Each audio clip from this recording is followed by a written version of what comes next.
Assalamualaikum warahmatullahi wabarakatuh. Selamat malam dan salam sejahtera bagi kita semua.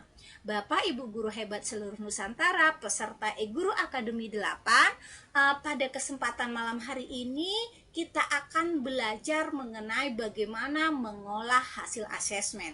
Kalau kemarin kita sudah membahas seperti apa pemanfaatan AI dalam asesmen yang akan kita lakukan, saat ini harapannya Bapak Ibu sudah bisa melakukan asesmen, melihat bentuk-bentuknya seperti apa dan bisa memanfaatkan teknologi yang ada, dan saatnya kita akan mengolah hasil asesmen. Baik Bapak Ibu yang berbahagia, kita paham bahwa ada kita lakukan asesmen ini untuk mengukur ketercapaian tujuan pembelajaran.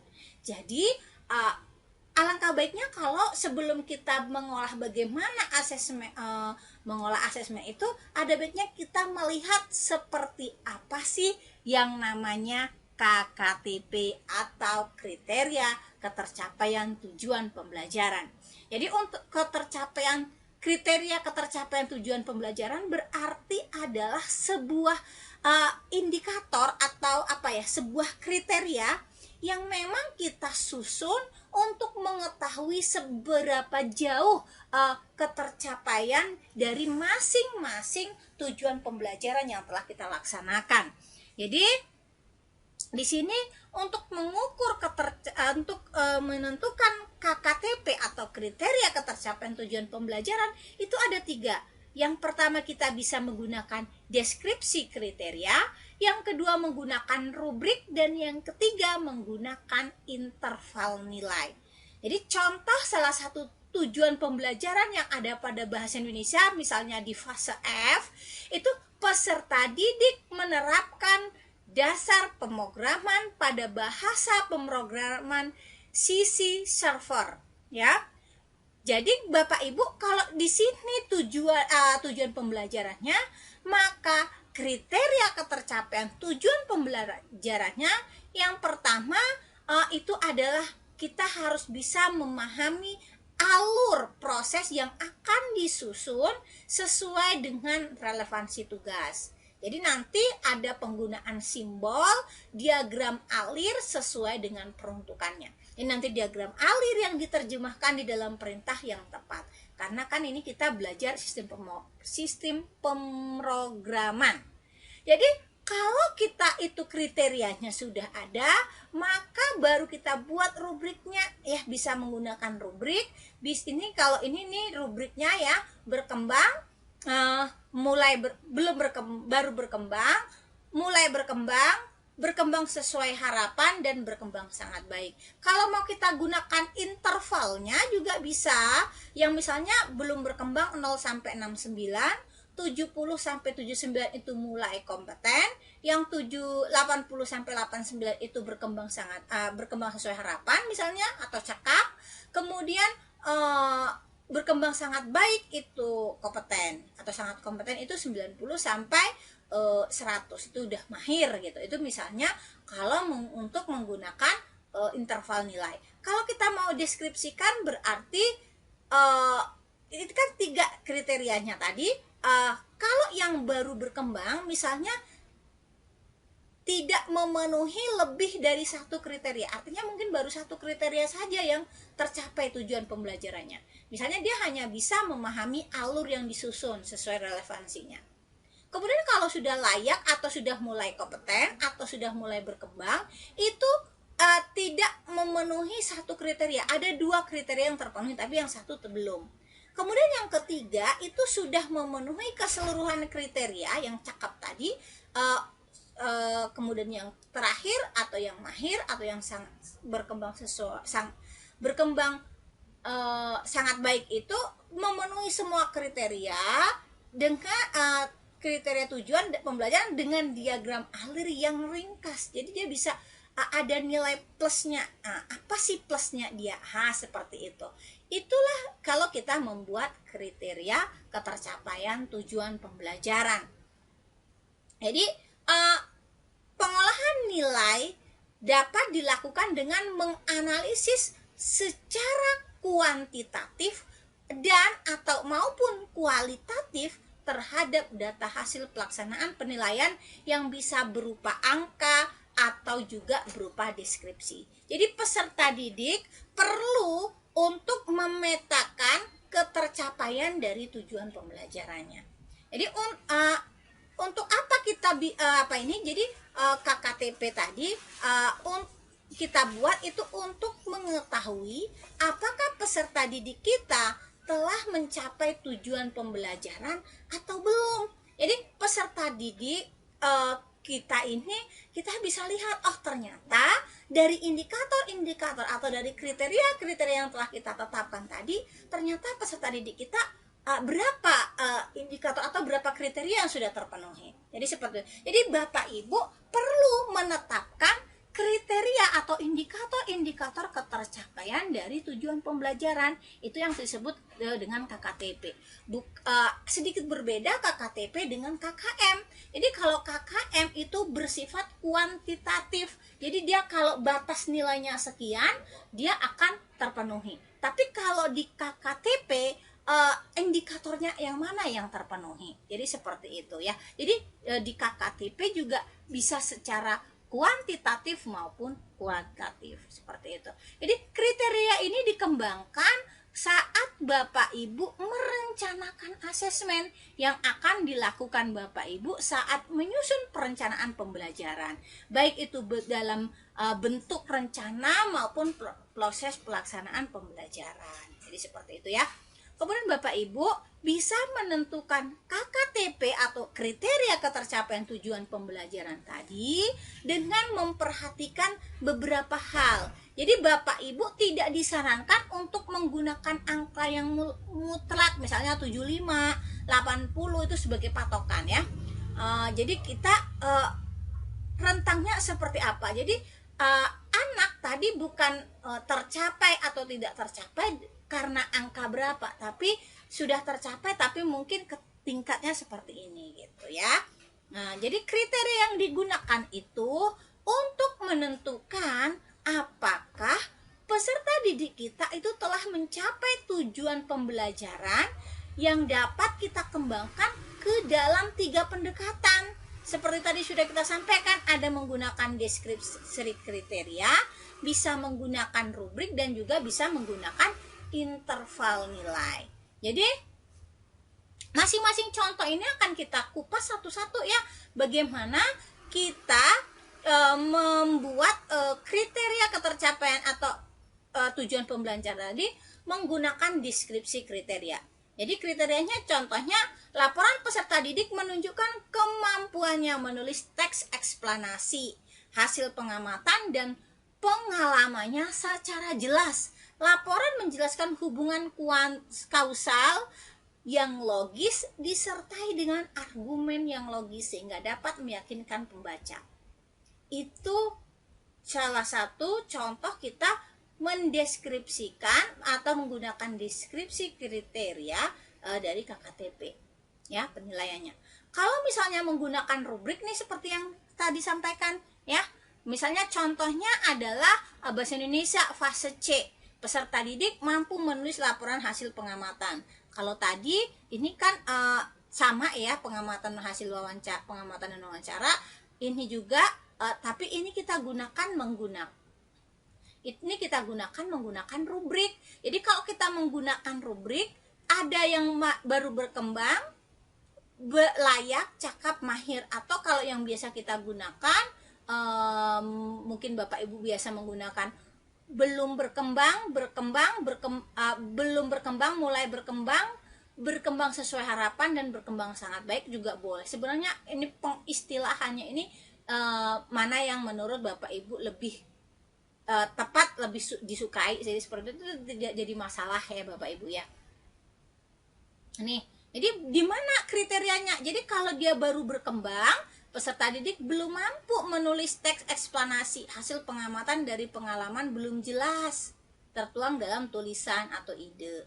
Jadi kalau yang tadi itu kan yang di uraian tadi ini mampu menuliskan teks eksplanasi, hasil pengamatan dan pengalaman secara jelas, laporan menjelaskan hubungan kausal. Jadi sama di rubrik ini dicakap ya, di bagian cakap atau berkembang sesuai harapan itu harus menjadi landasan ya, atau menjadi dasar kita yang ini kalau kita menggunakan laporan kriteria. Jadi patokannya itu, atau ya kalau dulu kita masih belum bisa move on dengan KKM-nya, inilah seperti itu gitu. Oke, baik. Jadi ada beberapa tips ya yang bisa Bapak Ibu gunakan untuk menyusun instrumen asesmen. Yang pertama, kita bisa menetapkan skor ya, yang menjadi predikat minimum sesuai dengan KKTP. Misalnya untuk mencapai predikat cakap atau kompeten kita kasih skor 80. Kemudian rancang kisi-kisi asesmen yang menggunakan ketercapaian seluruh kriteria. Kemudian tentukan jumlah soal yang harus dijawab untuk mencapai skor minimum. Misalnya menjawab 8 dari 10 soal, misalnya seperti itu. Itu untuk memudahkan kita gitu ya, yang masih belum move on dengan kuantitatifnya, dengan angka-angkanya. Jadi seperti itu. Jadi tidak tingkat kesukaran misalnya kita buat dari mudah sampai ke sedang dengan jumlah soal yang diperlukan untuk mencapai skor minimum dan dengan mengcover seluruh kriteria ketercapaian tujuan pembelajaran, sehingga siswa yang mampu menjawab soal secara seluruh soal dengan tingkat kesukaran dari mudah sampai sedang dianggap telah cakap atau telah kompeten ya dengan kriteria tujuan pembelajaran. Nih, kita masuk ke pengolahan hasil asesmen. Kalau kita sudah paham seperti apa kriteria batasan minimal siswa itu dikatakan sudah tercapai tujuan pembelajaran kita atau KKTP tadi sudah kita bahas, maka sekarang kita akan mengolah hasil asesmen. Ini data kualitatif pada hasil asesmen formatif. Jadi kualitatif itu deskriptifnya ya Bapak Ibu. Jadi ini ada di formatifnya, pada formatif 2 misalnya. Si Edo melakukan pembulatan dengan bantuan. Perlu pendampingan untuk mengukur panjang dengan penggaris. Yang di formatif 7 misalnya mampu menggambar sisi sejajar dan berpotongan. Jadi ini sudah kita sajikan datanya seperti ini.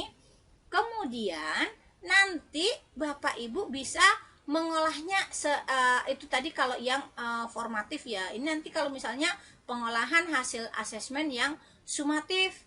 Jadi bagaimana pelaporannya. Jadi kalau formatif itu kan tidak kita laporkan.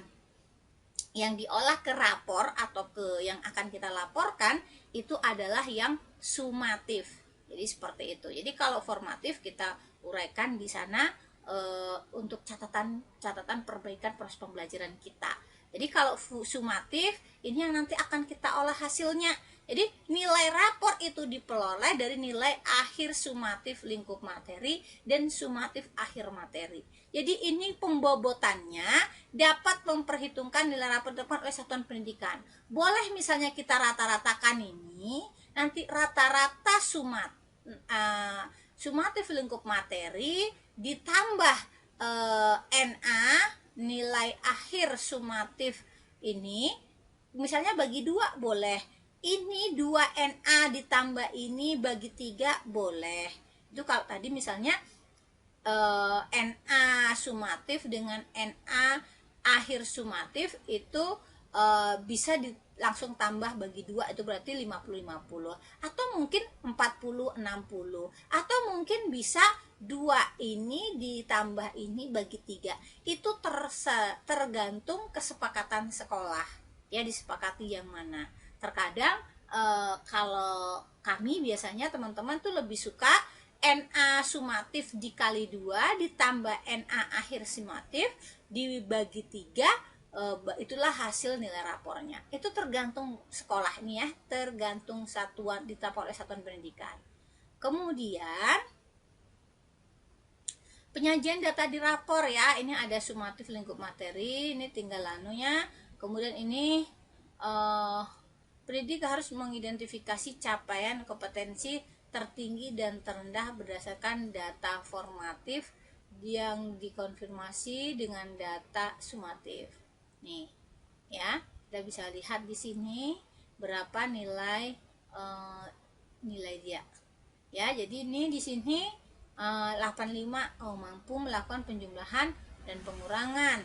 Kemudian ini 83 ini pengukuran, ini seperti apa di sini? Perlu pendampingan pengukuran dan menggunakan penggaris serta menguraikan ciri bangun datar. Ini sumatif 3 ya. Itu. Jadi sumatif 2 ini kan masih ke penjumlahan dan pengurangan bilangan sumatif 1 dan 2. Oke, baik. Setelah itu kita dalam mengolah hasil asesmen yang perlu kita lihat ada 3 alternatif ya Bapak Ibu dalam pengolahan hasil asesmen yang bisa kita jadikan inspirasi. Yang pertama, kita bisa mengolah seluruh data formatif dan sumatif untuk kita jadikan nilai rapor. Tapi dari penekanan yang kemarin saat pembekalan di sekolah penggerak itu memang yang diapakan adalah sumatifnya saja gitu ya. Jadi kalau yang alternatif 1 itu seluruh hasil asesmen formatif dan sumatif itu kita olah menjadi nilai akhir. Kalau alternatif 2 kita bisa mengolah seluruh data formatif itu untuk dijadikan nilai rapor, yang mana hasil formatif berupa angka dan hasil sumatif diolah menjadi nilai akhir.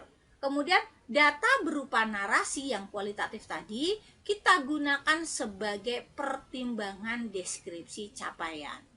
Jadi kalau yang alternatif 3 itu hasil asesmen sumatif diolah menjadi nilai akhir dan hasil asesmen formatif itu digunakan sebagai pertimbangan deskripsi capaian dalam nilai rapor. Ini yang alternatif ketiga ini sih yang lebih ditekankan kemarin ya. Jadi seperti itu. Jadi kalau sumatif saja yang kita olah sebagai nilai akhir, dan nanti untuk membuat deskripsi capaiannya baru kita lihat dari formatifnya tadi ya, narasi yang itu tadi kita lihat untuk formatifnya seperti itu pertimbangannya.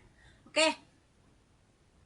Jadi masing-masing alternatif punya keunggulan dan kelemahan masing-masing.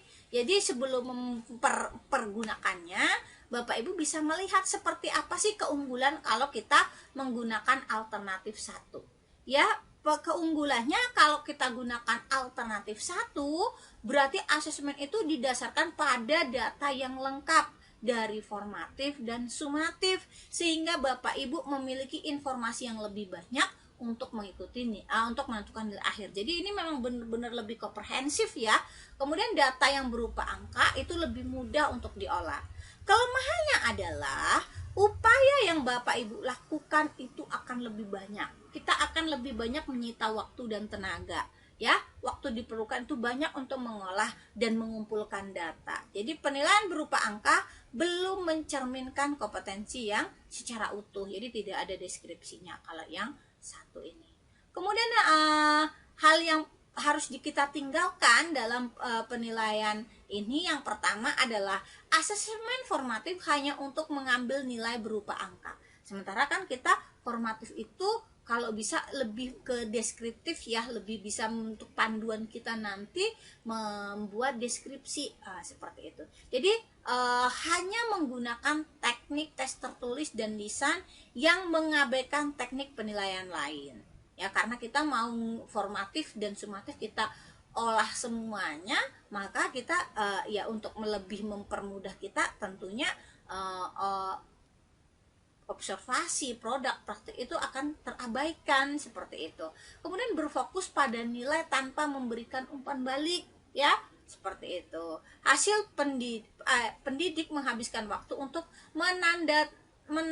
menangani administrasi dan pengolahan nilai sehingga kehilangan fokus saat melaksanakan pembelajaran bermakna. Ini yang perlu kita hindari saat kita menggunakan pengolahan nilai alternatif 1. Kemudian untuk nilai alternatif 1 ini ada formatif sumatif sama-sama di input, dan formatifnya itu di input dalam nilai. Jadi kalau kemarin memang kami tidak disarankan untuk ini karena formatif itu kan namanya untuk proses perbaikan pembelajaran. Jadi kita hanya perhitungkan atau kita hanya itu sebagai bahan pertimbangan saat kita membuat deskripsi capaian. Itu sih ya.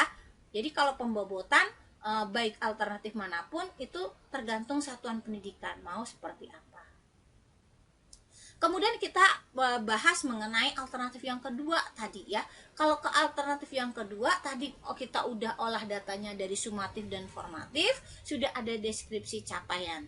Jadi keunggulan di tahap alternatif 2 ini, waktu yang diperlukan untuk mengumpulkan dan mengolah data itu relatif lebih singkat. Informasi kemajuan belajar peserta didik lebih bervariasi karena menggabungkan data kuantitatif dan kualitatif. Kelemahannya ada, berpotensi terjadi kesalahan dalam menentukan tujuan pembelajaran yang akan dinilai secara kuantitatif. Jadi upaya pendidik bertambah karena harus menggunakan data kuantitatif dan juga kualitatif. Kesulitan yang lain adalah untuk mendeskripsikan jika data asesmen formatif kurang lengkap dan tidak terdokumentasi dengan baik. Jadi hal-hal yang perlu kita hilangkan di saat memilih alternatif 2 yaitu tidak melakukan analisis yang mendalam terkait tujuan pembelajaran dan CP kita menentukan tujuan pembelajaran yang akan kita nilai dalam berupa angka. Jadi dengan menentukan tujuan pembelajaran yang berupa angka, peserta pendidik tidak dapat menentukan asesmen kualitatif karena tidak menjadi komponen penyusun nilai rapor. Jadi di formatifnya tidak untuk nilai rapor ya, seperti itu. Jadi ini tadi ya kalau rapor alternatif kedua, jadi data kuantitatifnya ini ada dan kualitatifnya juga ada, seperti itu. Kemudian untuk yang alternatif 3, keunggulannya ini ada. Waktu yang diperlukan untuk mengumpulkan dan mengolah data itu termasuk relatif singkat. Informasi kemajuan belajar peserta didik lebih bervariasi karena menggabungkan kuantitatif dan kualitatif. Kelemahannya berpotensi pada kesalahan dalam menentukan tujuan pembelajaran yang dinilai kuantitatif. Upaya pendidik bertambah karena mengumpulkan data kuantitatif dan juga kualitatif dan sulit menentukan deskripsi jika asesmen formatif kurang lengkap. Hal-hal yang perlu ditingkatkan yaitu yang pertama melakukan analisis data yang mendalam. Tidak melakukan analisis data yang mendalam itu harus ditinggalkan. Jadi kita harus melakukan analisis data yang mendalam dan keterkaitan tujuan pembelajaran dan CP. Kemudian menentukan tujuan pembelajaran yang berupa angka. Pendidik tidak melakukan kualitatif karena tidak menjadi komponen penyusun rapor. Jadi itulah tadi beberapa kelemahan dan keunggulan dari masing-masing alternatif. Ini kalau kita sajikan dalam rapor ya, saya rasa sudah itu saja Bapak Ibu materi kita di pertemuan yang keempat. Terima kasih atas atensinya. Kurang lebih saya mohon maaf. Saya akhiri wabillahi taufik wal hidayah. Assalamualaikum warahmatullahi wabarakatuh.